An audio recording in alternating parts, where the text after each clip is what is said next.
Good morning, everyone.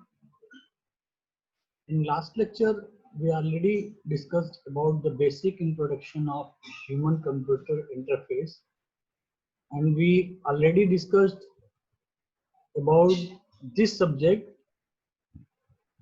and the interdisciplinary fields which we need to study for designing a interface which provide a communication between human and computer. In last lecture, I already told you that for designing any interface, there are two entities, human and computer, and for providing communication between these two entities, we require to design a interface. So for designing an interface, we need to understand human as well as the structure of computer. So today in this lecture, we will study about the human structure, the human working scenario, the basic components of human which is interrelated to working of computer and component of computer. Means today in this lecture we compare human and computer, the basic components of human which are likely represented as the component of computer, and the working of the working of that portion of human memory is how related to computer. The working of human processing is how related to computer processing, and the input output channel of human being is how related to computer input output channel. So in this lecture we will only talk about human. Okay, so in this slide you see here, before understanding SCI we need to understand human. The clear statement is SCI को समझने से पहले हमें सबसे पहले human being को समझना बहुत जरूरी है, क्योंकि जब तक अगर हम जो इंटरफेस डिजाइन करने जा रहे हैं और वो इंटरफेस ह्यूमन और कंप्यूटर के बीच में एक एक ऐसा इंटरफेस है जो उन दोनों के बीच में कम्युनिकेशन में काम कर रहा है। फॉर एग्जांपल, अगर मैं आपको एक छोटा सा एग्जांपल लेता हूँ, जैसा आपने देखा होगा आजकल जो एंड्रॉइड फोन हम यूज करते हैं, अगर हम कोई सॉन्ग अगर एंड्रॉइड अपने फोन पे सुनते हैं हेडफोन लगा के, तो नॉर्मली अगर अपने फोन का वॉल्यूम फुल करते हैं, सपोज कि अपने फोन का वॉल्यूम हमने 100% कर दिया, तो जैसे ही हम फोन का वॉल्यूम एबव 70, जैसे अपने फोन का वॉल्यूम 80% से एबव करते हैं, हमारी स्क्रीन पे एक मैसेज पॉपअप होके आता है कि अगर हम अपने फोन का वॉल्यूम मोर देन 80 रखेंगे तो हमारी हियरिंग जो है वो डैमेज हो सकती है। एक ऐसा मैसेज जो है हमारी स्क्रीन पे पॉपअप होके आता है। बेसिकली वो मैसेज इसलिए पॉपअप होके आता है क्योंकि वो इंटरफेस, हमने अपने सिस्टम में एक ऐसा इंटरफेस बनाया है जो हमारे ऑर्गन्स की इंपॉर्टेंस को समझे और उन ऑर्गन्स की टेक केयर करे। इसीलिए जैसे ही हम अपने फोन की वॉल्यूम को अबव 80% करते हैं तो हमें एक मैसेज पॉपअप होके आता है कि हम अपने फोन के वॉल्यूम को कम रखें, अदरवाइज हमारी हियरिंग जो है वो डैमेज हो सकती है। तो कहीं ना कहीं ये जो एक मैसेज पॉपअप होके आ रहा है, बेसिकली क्या है, ये एक इंटरफेस है। ये ह्यूमन बीइंग यानी मैं और एक सिस्टम है जो कि कंप्यूटर कह लूं जिसे, या फिर मैं मोबाइल फोन कह लूं, हमारे उस मोबाइल फोन के बीच में एक इंटरफेस है जो हमें हमें ये अवेयर कर रहा है कि हमें अपने सिस्टम की जो वॉल्यूम है वो अबव 80% नहीं करनी है। अगर हम ऐसा करते हैं तो इससे हमारी हियरिंग क्या होगी, डैमेज हो सकती है। तो कहीं ना कहीं इंटरफेस का बड़ा इंपॉर्टेंट रोल पे है। तो ये जो एक मैसेज पॉपअप हो रहा है, इस मैसेज को पॉपअप, ये जो मैसेज पॉपअप होके आ रहा है, कहीं ना कहीं ये हमारे इंटरफेस का पार्ट है। और इस मैसेज को कहीं ना कहीं जब हमने इंटरफेस डिजाइन किया था तो हमने अपने इंटरफेस में इसको इंक्लूड किया था। तो इस कि अगर हीयरिंग हम अबव 80% कर, अगर हम सिस्टम का वॉल्यूम अबव 80% करते हैं तो हमें ऐसा मैसेज पॉपअप हो के आए, इसके लिए हमें अपने इंटरफेस में इस पॉपअप मैसेज को अपने डिजाइन में इंक्लूड करने के लिए अपने ह्यूमन के बिहेवियर को समझना पड़ेगा। ह्यूमन के बिहेवियर का मतलब क्या है कि हमारे जो ईयर है, हमारे जो कान है, अगर वो इस लेवल से अबव की वैल्यू को अगर सुनते हैं तो ये डैमेज हो सकते हैं। तो कहीं ना कहीं किसी भी इंटरफेस को डिजाइन करने के लिए ह्यूमन को समझना बड़ा बहुत इंपॉर्टेंस रखता है। इसीलिए आज के लेक्चर में हम सिर्फ और सिर्फ ह्यूमन के बिहेवियर के बारे में बात करेंगे, ह्यूमन के उन बेसिक कंपोनेंट्स के बारे में बात करेंगे जिनकी हम स्टडी करते हैं किसी भी इंटरफेस को डिजाइन करने के लिए। तो जैसे क्या देखिए, पहले स्टेटमेंट हमने बात किया था कि before understanding SCI we need to understand human. SCI को समझने से पहले हमें सबसे जरूरी है ह्यूमन बीइंग को समझना। Humans are limited in their capacity to process information. This has important implications for designing. This is very important line. Humans are limited in their capacity to process information. हम अपने surrounding environment से बहुत सारे inputs अपनी जो हमारे sensors हैं, जैसे कि हमारे आई हो गए, हमारे ईयर हो गए, ठीक है, हमारे टचिंग सेंसर्स हो गए, तो हम अपने टचिंग सेंसर्स के थ्रू, अपने आई सेंसर के थ्रू और अपने हियरिंग सेंसर के थ्रू अपने सिस्टम को बहुत सारे इनपुट्स देते हैं, बहुत सारी इंफॉर्मेशन देते हैं, ठीक है। लेकिन हमारा जो हमारे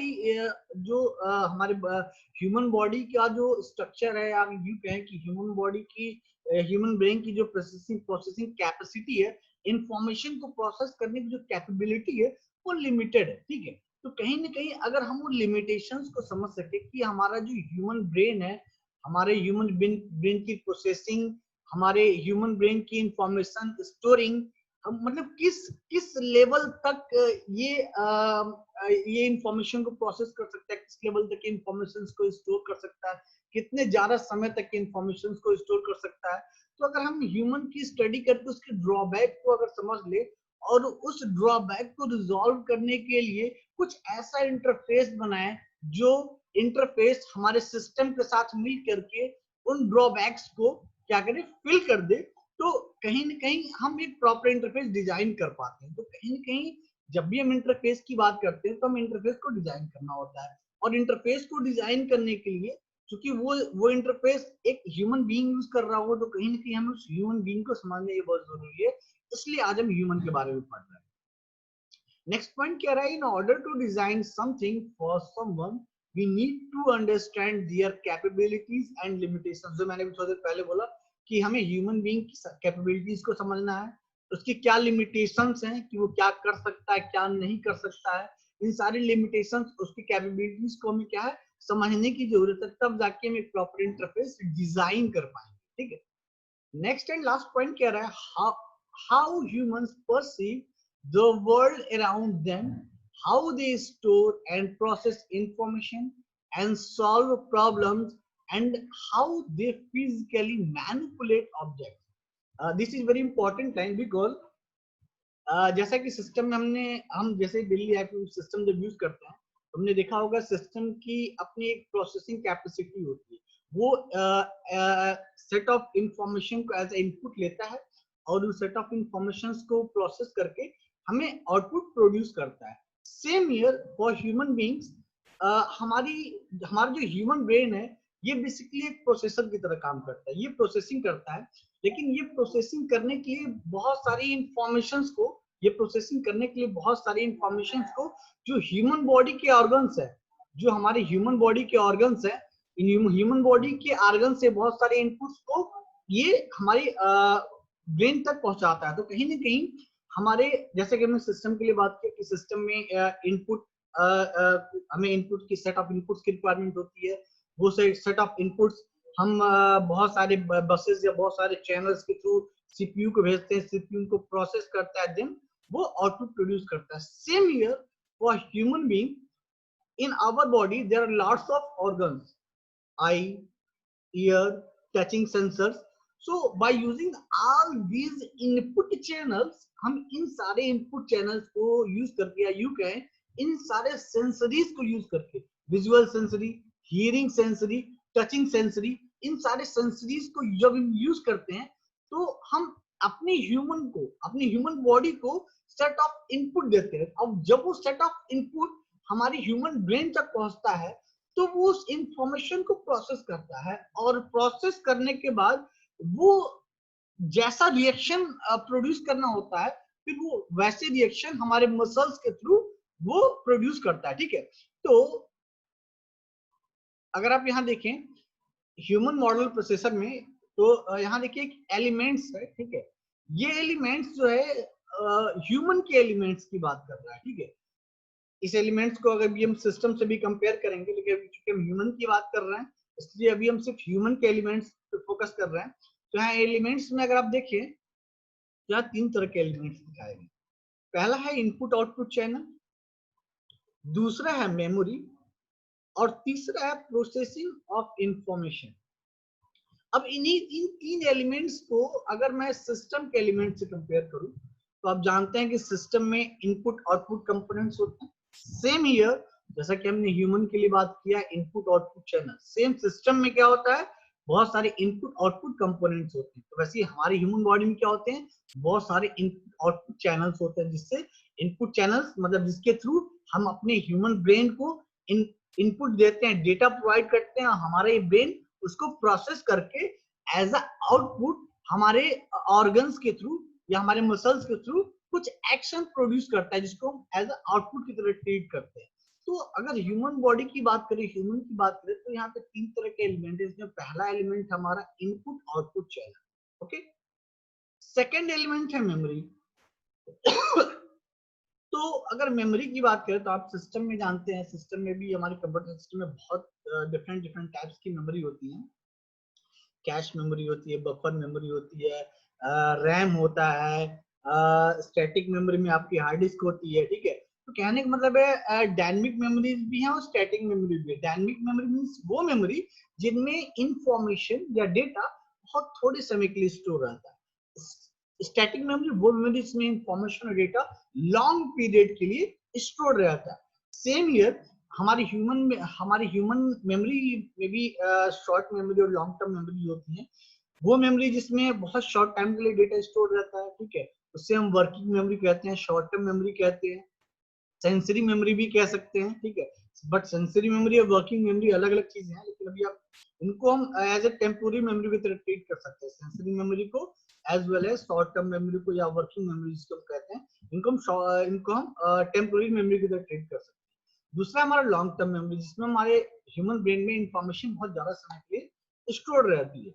तो बेसिकली वो जो इंफॉर्मेशन, वो जो डेटा हमारी मेमोरी में टेम्पोररी पीरियड के लिए, लॉन्ग टर्म पीरियड के लिए स्टोर्ड है, उसी इंफॉर्मेशन को हमारा ह्यूमन ब्रेन, उसी डेटा को हमारा human brain as a input उसको लेता है, उसको प्रोसेस करके फिर आउटपुट प्रोड्यूस करता है। जैसा कि हम इस फिगर में अगर देखें, इस फिगर में देखिए आपको 3 तरह के प्रोसेसर दिखाए गए हैं। सिस्टम में भी थोड़ा मैं इसको सिस्टम से इंटरलेट करता हूँ।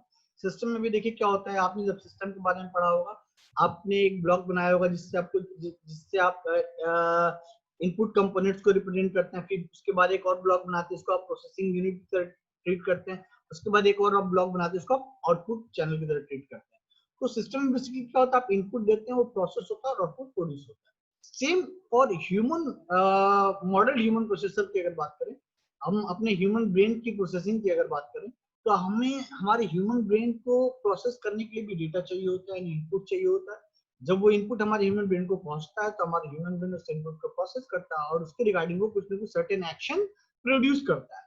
वही एक्शन जो है, हम उसी एक्शन को हम एज अ आउटपुट ट्रीट करते हैं। तो यहाँ अगर आप इस फिगर में देखें, तो इस फिगर में देखिए आपको 3 तरह के प्रोसेसर दिखाए गए हैं, perceptual processor, motor processor and cognitive processor. Perceptual processor मतलब ऐसे प्रोसेसर जिनके थ्रू आप कुछ परसेप्शन कर रहे हैं, जिसके थ्रू आप कुछ फील कर रहे हैं और कुछ सर्टेन इनपुट डेटा आप अपने ह्यूमन बॉडी का, ह्यूमन ब्रेन को आप फॉरवर्ड कर रहे हैं। दूसरा है आपका motor processor. Motor processor basically एक तरह से एक ऐसा प्रोसेसर है जो ह्यूमन ब्रेन से इंफॉर्मेशन लेकर के कुछ आउटपुट प्रोड्यूस करता है हमारे मसल्स के थ्रू। तीसरा है cognitive processor. Cognitive processor basically ऐसे समझे कि कॉग्निटिव प्रोसेसर जो है परसेप्चुअल प्रोसेसर और मोटर प्रोसेसर, इन दोनों को कंट्रोल करने का काम करता है। कैसे करता है? तो अगर आप यहाँ देखिए इस फिगर में, परसेप्चुअल प्रोसेसर को प्रोसेस करने के लिए इनपुट चाहिए। वो इनपुट कहाँ से आ रहा है? वो इनपुट आ रहा है हमारे आईज से एंड ईयर से, हमारे आंखों से और हमारे कानों के थ्रू। वो इनपुट, जैसे हमने कुछ देखा, हमने कुछ सुना, तो जैसे हमने कुछ देखा वो और जो कुछ सुना, वो इंफॉर्मेशन को स्टोर होने के लिए कोई एक मेमोरी चाहिए, एक टेम्पोररी मेमोरी चाहिए, जहाँ शॉर्ट ऑफ टाइम के लिए वो इंफॉर्मेशन, वो डेटा जाके स्टोर हो सके, जिसको हम सिस्टम की लैंग्वेज में बफर कहते हैं। Same here, for eyes and ears, we use a buffer type memory that is stored visual information as well as auditory information. So that buffer memory for eyes and ears is called visual image storage and auditory image storage. तो हम जो भी आंखों से या कानों से देखते या सुनते हैं, वो सारी की सारी इंफॉर्मेशन उस विजुअल बफर और इस ऑडिटरी बफर में जाके स्टोर हो जाती है। अब वो जो भी इंफॉर्मेशन को हमने उस बफर में स्टोर किया, फिर वो इंफॉर्मेशन बाईपास होती है हमारी वर्किंग मेमोरी को। तो अगर आप यहाँ इस फिगर में देखें, हमने आईज और ईयर से इनपुट पास किया परसेप्चुअल प्रोसेसर्स को। अब इस परसेप्चुअल प्रोसेसर ने बफर में एक तरह से क्या है कि विजुअल बफर और ऑडिटरी बफर में डेटा को स्टोर कर दिया। अब ये डेटा बेसिकली अब कहाँ पे आ गया? वर्किंग मेमोरी में आ गया। ठीक है, अब जब वर्किंग मेमोरी में आ गया, तो अगर मैंने कोई चीज सुना या कुछ देखा, तो उस चीज को देखने और सुनने के जस्ट बाद में कोई न कोई एक्शन परफॉर्म करूंगा। एक्शन परफॉर्म करने का मतलब क्या है कि मैं एज अ आउटपुट अपनी बॉडी से कुछ प्रोड्यूस करूंगा, वो क्या कहलाएगा? एक्शन कहलाएगा। तो अब देखिए, जो वर्किंग मेमोरी में हमारे पास जो डेटा था, वो वर्किंग मेमोरी का डेटा किसको पास हुआ? मोटर प्रोसेसर को पास हुआ। अब मोटर प्रोसेसर क्या करता है? उसको, अब मोटर प्रोसेसर को कुछ इनपुट मिला, वो उसको प्रोसेस करेगा और वो आउटपुट प्रोड्यूस करेगा। और वो आउटपुट कैसे प्रोड्यूस करेगा? अपने मसल्स के थ्रू, यानी हमने अपने फिंगर से कुछ टच किया, अपने हैंड से कुछ मूवमेंट किया, अपने बॉडी में कुछ मूवमेंट किया। तो कहीं ना कहीं वर्किंग मेमोरी में स्टोर्ड इंफॉर्मेशन को जो मॉडल्ड ह्यूमन प्रोसेसर, जिसको मैं यहाँ पे तीन तरह से क्लासिफाई कर रहे हैं, perceptual processor, motor processor and cognitive processor, जिसमें से अभी हम मोटर प्रोसेसर की बात कर रहे हैं। वो मोटर प्रोसेसर उस वर्किंग मेमोरी से इंफॉर्मेशन को एज इनपुट की तरह लेता है, उसको प्रोसेस करता है और उस इनपुट के रिगार्डिंग जो भी उसको एक्शन परफॉर्म करना होता है वो करता है। फॉर एग्जाम्पल, अगर मैं छोटा सा एग्जाम्पल लूं, सपोज करें मैं कार ड्राइव कर रहा हूँ। तो अगर मैं कार ड्राइव कर रहा हूँ, मैं कॉमन सी बात, जब मैं कार ड्राइव करूंगा तो उस समय मेरा जो विजुअल सेंसर है वो सबसे ज्यादा एक्टिव होगा in compare to my auditory sensor, क्योंकि मैं यही कोशिश करूंगा कि कोई एक्सीडेंट ना हो जाए, मेरी कार के नीचे कोई आके दब ना जाए। तो कहीं ना कहीं मेरे विजुअल सेंसर जो है वो ज्यादा एक्टिव होंगे। तो सपोज करिए मैं कार ड्राइव कर रहा हूँ, मेरे कार के सामने कोई बच्चा आने वाला है। ठीक है, तो अब मैंने क्या फील किया कि मेरे कार के सामने छोटा सा बच्चा आने वाला, तो ये वहां पे मेरे विजुअल सेंसर्स काम कर रहे हैं और मैं कार ड्राइव कर रहा है, यानी मेरी मेमोरी वर्किंग मेमोरी में है। और जैसे ही मुझे फील होगा कि मेरी कार के नीचे कोई आ सकता है, मैं ऑटोमेटिकली क्या करूंगा? ब्रेक लगाऊंगा, यानी मेरे पैरों में मूवमेंट होगा। अब देखिए यहाँ पे मेरे मैंने आंखों से देखा कि एक बच्चा मेरे कार के नीचे आने वाला है। तो मेरे जो इंफॉर्मेशन मैंने स्टोर किया आंखों के थ्रू अपने विजुअल इमेज स्टोरेज में, वो इंफॉर्मेशन वर्किंग मेमोरी को फॉरवर्ड हुई। अब वो इंफॉर्मेशन जो वर्किंग मेमोरी में स्टोर थी, वो मोटर प्रोसेसर को फॉरवर्ड हुई। अब मोटर प्रोसेसर को फॉरवर्ड होने के बाद मेरे जो लेग्स है वो ऑटोमेटिकली मेरी कार के ब्रेक पे चलेगा। मतलब अब मैंने क्या, एक एक्शन परफॉर्म किया, मैंने कुछ देखा, मेरे मोटर प्रोसेसर ने उसको प्रोसेस किया और उस प्रोसेसिंग के रिगार्डिंग हमारे मसल्स ने, हमारी बॉडी ने कुछ एक्शन परफॉर्म किया और मैंने कार के ब्रेक को प्रेस कर दिया और कार रुक गई। तो कहीं ना कहीं हमारे सेंसर्स जो हैं, हमारे आईज, हमारे ईयर्स, हमारे टचिंग सेंसर्स, तो इन सेंसर्स को हम बेसिकली यूज करते हैं इनपुट आउटपुट चैनल की तरह। इन चैनल्स के थ्रू हम इंफॉर्मेशन अपने मेमोरी को देते हैं, फिर वो उस मेमोरी में स्टोर्ड जो डेटा है उस डेटा को या उस इंफॉर्मेशन को यूज करके हम कोई एक सर्टेन एक्शन परफॉर्म करते हैं। जैसा कि आप यहाँ देख रहे होंगे कि मेमोरी को 3 पार्ट में क्लासिफाई किया गया है, sensory memory, short term memory या फिर इसको हम वर्किंग मेमोरी भी कह सकते हैं, और तीसरा long term memory. Long term memory में डेटा बहुत लॉन्ग टाइम के लिए स्टोर रहता है, शॉर्ट टर्म मेमोरी में डेटा शॉर्ट टाइम के लिए स्टोर रहता है, और जो सेंसरी मेमोरी में डेटा है वो सेकंड के फ्रैक्शनल पार्ट के लिए स्टोर रहता है। Basically sensory memory, short term memory, long term memory, ये ह्यूमन मेमोरी का पार्ट, इसको हम आगे ब्रीफ में डिस्कस करेंगे। बेसिकली आज हम ह्यूमन के बारे में पढ़ रहे हैं, ह्यूमन के वर्किंग सिनेरियो को समझने की कोशिश कर रहे हैं, इसलिए मैंने आज के इस टॉपिक में इसको, इस कंटेंट को रखा ताकि आपको बेसिकली ये समझ में आ सके कि हमारे ह्यूमन बॉडी भी क्या एक सिस्टम की तरह है, और किसी भी सिस्टम को कोई ऑपरेशन परफॉर्म करने के लिए, प्रोसेसिंग होने के लिए इनपुट चाहिए होता है। वो इनपुट हम अपने बॉडी में बहुत सारे सेंसर्स है जिसको जो हम इनपुट प्रोवाइड करते हैं, फिर वो इनपुट हमारे ह्यूमन मॉडल प्रोसेसर्स पे जाता है, वो प्रोसेस होता है, उसके रिगार्डिंग हम कोई भी एक्शन परफॉर्म करते हैं अपने मसल्स के through.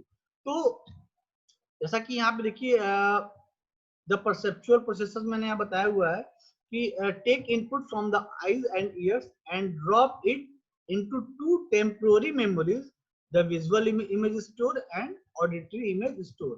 As a computer hardware analogy, these memories are like a frame buffer, stores a single frame of perception. मैंने स्टार्टिंग में आपको बताया कि जो परसेप्चुअल प्रोसेसर में जो परसेप्चुअल प्रोसेसर के थ्रू जो इंफॉर्मेशन हम स्टोर कर रहे हैं, जो सेंसरी मेमोरी के थ्रू हम इंफॉर्मेशन स्टोर कर रहे हैं, वो सेंसरी मेमोरी एक तरह से बफर की तरह, जैसे हम सिस्टम में बफर की बात करते हैं, बफर मेमोरी की बात करते हैं, वैसे सेंसरी मेमोरी क्या है, बफर मेमोरी की तरह ट्रीट होती है ह्यूमन बॉडी में।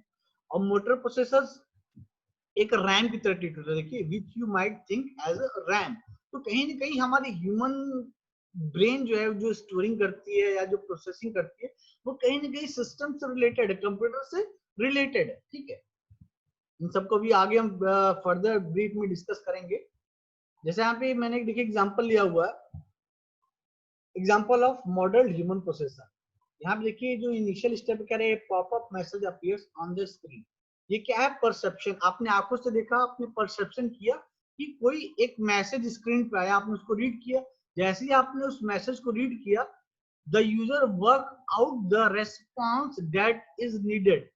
ये क्या कहलाएगा, कॉग्निटिव प्रोसेसिंग। मतलब आपने जैसे ही मैसेज पढ़ा कि आपके आपके सिस्टम की जो वॉल्यूम है वो मोर देन 80% है, जो कि नहीं होनी चाहिए, तो आपने उसके रिगार्ड तुरंत एक एक्शन परफॉर्म किया। क्या एक्शन परफॉर्म किया, आपने अपने सिस्टम के वॉल्यूम को क्या किया, रिड्यूस कर दिया।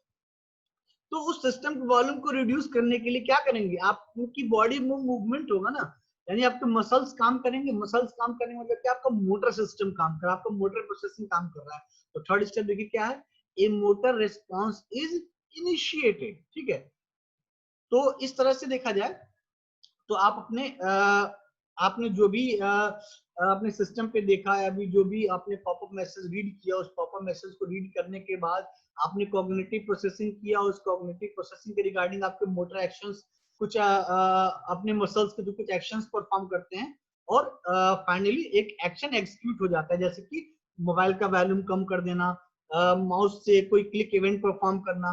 तो कहीं ना कहीं हम, हमारा जो ह्यूमन प्रोसेसर है, हमारा जो ह्यूमन ब्रेन है, वो कोई एक्शन परफॉर्म करने के लिए सर्टेन इनपुट्स लेता है, और वो इनपुट्स हमारे जो ऑर्गन्स है, जो हमारे सेंसरीज हैं, उनके थ्रू हम अपने ह्यूमन बॉडी को वो इनपुट प्रोवाइड कराते हैं। जैसा कि यहाँ देखिए जो हमारा जो मॉडल ह्यूमन प्रोसेसर है, वो 3 पार्ट में क्लासिफाई किया गया, perceptual system, motor system and cognitive system.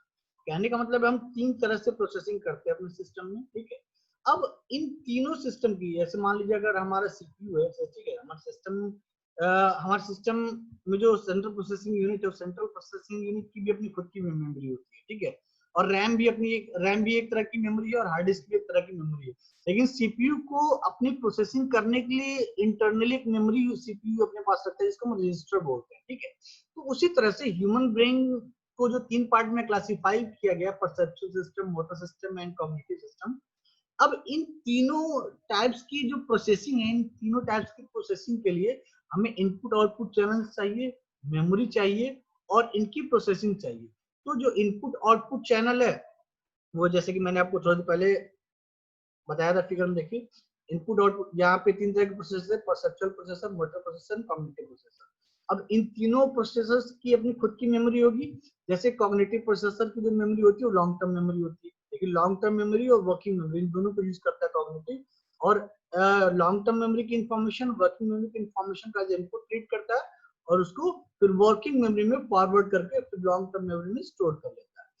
Same motor processor क्या करता है, वर्किंग मेमोरी से इंफॉर्मेशन को एज ए इनपुट लेता है, उसको प्रोसेस करता है और हमारे मसल्स के थ्रू एक एक्शन परफॉर्म करता है। तो कहने का मतलब है जो डिफरेंट डिफरेंट प्रोसेसिंग सिस्टम्स हमारे ह्यूमन बॉडी में होते हैं, उन उन प्रोसेसिंग सिस्टम को भी प्रोसेसिंग परफॉर्म करने के लिए एक सर्टेन इनपुट आउटपुट चैनल्स की रिक्वायरमेंट होती है, एक सर्टेन मेमोरी की रिक्वायरमेंट होती है और एक सर्टेन प्रोसेसिंग कैपेसिटी की रिक्वायरमेंट होती है। जैसा कि यहाँ पे आपको बताया गया है कि as we discuss previously, human model have three basic subsystem: perceptual system, motor system and cognitive system. All these three subsystems having three basic components: input, output, memory and processing. तो ये बेसिकली आज हमने ये समझा कि हमारा जो human brain है कैसे इंफॉर्मेशन को प्रोसेस करता है। इंफॉर्मेशन को प्रोसेस करने का मतलब वो जो इन्वायरमेंट से इनपुट अपने सेंसरी ऑर्गन्स के थ्रू ह्यूमन बॉडी को या ब्रेन को प्रोवाइड कर रहा है, वो इंफॉर्मेशन इनपुट आउटपुट चैनल के थ्रू हमारे मेमोरी तक जाते हैं, मेमोरी में स्टोर्ड होते हैं और फिर वो प्रोसेस होते हैं। नेक्स्ट लेक्चर में हम डिस्कस करेंगे इनपुट आउटपुट चैनल्स के बारे में, मेमोरी के बारे में, प्रोसेसिंग के बारे में इन डिटेल। ओके।